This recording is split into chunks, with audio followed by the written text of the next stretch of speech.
ময়মনসিংহ নগরীর বুদ্ধি প্রতিবন্ধী ও অটিস্টিক বিদ্যালয়ে নানা আয়োজনের মধ্যে দিয়ে বিশ্ব শিশু দিবস উদযাপন করা হয়েছে।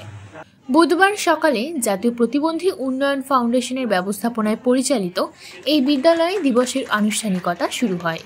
আয়োজনটি পরিচালনা করে স্বেচ্ছাসেবী সংগঠন ভলেন্টিয়ার ফর বাংলাদেশ VBT।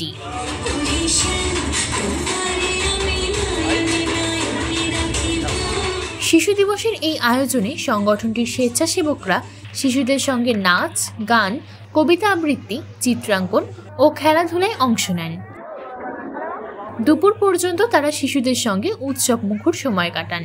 আয়োজকেরা জানান, প্রতিবন্ধী শিশুদের মুখে হাসি ফোটানো এবং তাদের প্রতি ভালোবাসা প্রদর্শন করাই এই আয়োজনের মূল উদ্দেশ্য।